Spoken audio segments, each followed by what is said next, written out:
everybody, we are at the InWin booth now at Computex 2017 looking at 3 of their new cases, including this new Signature Series case. If you remember last year, the H-Tower, which we covered at CES previously and numerous times since then, the H-Tower was the number 6 Signature Series case. It was sort of a transformer type of thing.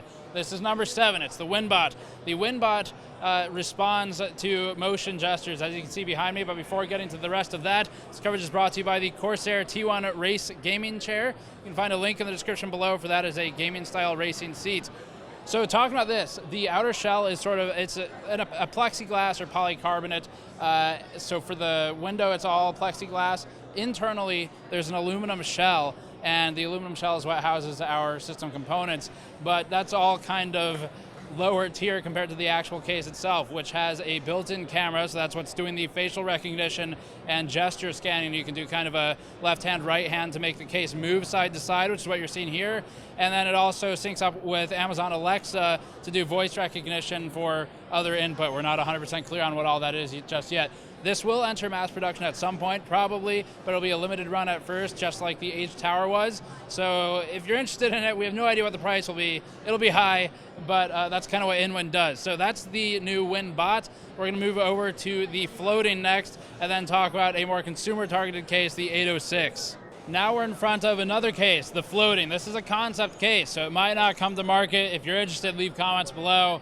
Along with your bag of money. So the floating is a mirrored tempered glass case. It's got LEDs all on the sides, and they actually do take a bit of pride in these. They're digital LEDs that synchronize with the new Asus motherboard, the new AM4 board, which is mounted here. And those are behind the SSD, behind the motherboard tray, the RAD slot, and also if we rotate it, there are some more, and we're going to get reflection of the camera and things, but there's some more right there hidden as well. So that's the basics of it. Now there are a couple other things on this case, including a display over here. So there's an LED signage basically that shows your temperatures, and it's taking readings from the CPU socket on the back side of the CPU socket, I believe.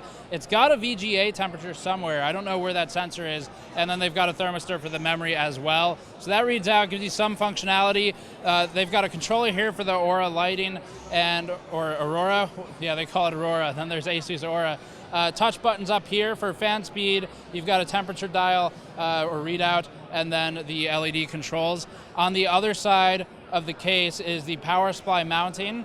So the power supply mounted here, there's another slot there. And if we rotate it finally to the back side, you've got the I/O, standard stuff, and then this pulls off and it's just attached magnetically. So all your cable management happens inside of the chassis, which is kind of neat. Other than that, this case is standing on top of a crystal glass base, so that alone is quite expensive, but it looks good if you want an open air bench in your mansion, then this is something to look for. But we're going to move over now to the 806, which is more of a sort of consumer targeted case, at least for InWin. And finally, we're looking at this case. This is the 806, which obviously it has a bit of a different appeal to the front panel. So this is a wood panel. We talked a little bit about the tooling for this because you can't just use the normal tooling. Normally you go to a factory, cut out giant metal slabs and use that to machine your steel paneling or aluminum paneling. Here, because it's wood, they have to actually do it a different process. I think this one might be handmade, but for mass production or MP later, they have a process where they'll have to heat the wood and then bend it along whatever they're using as the template for the inner bend. And that process takes about 20 minutes from what we're told, at least today. So it's a bit time consuming, and that's important when you're dealing with mass production because every minute you're spending on the machine is money being spent. So keep that in mind. Now, they are curious what you think the price of this will be, so pause now and leave what you think it'll be, and I'll give you what they're targeting at the end of the video.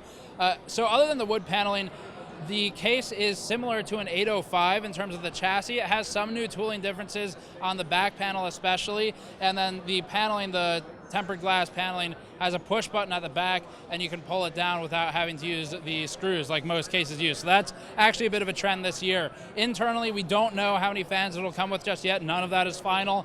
However, InWin did add a bit of depth to the spacing on the front panel and the chassis and the top panel and the chassis, which will help with airflow. So that'll be an improvement over the Infinity that we tested previously, which is a good thing. There's actually maybe about a ½ inch to 3/4 of an inch space for breathing. And then for type of wood, this one is Senwood, and then their cube styled case, the Mini ITX box, is a cypress. They've got another one, I think it's the 301 maybe, is a maple wood. And I know nothing about wood, so hopefully that means something to some of you. But that's it for the 806.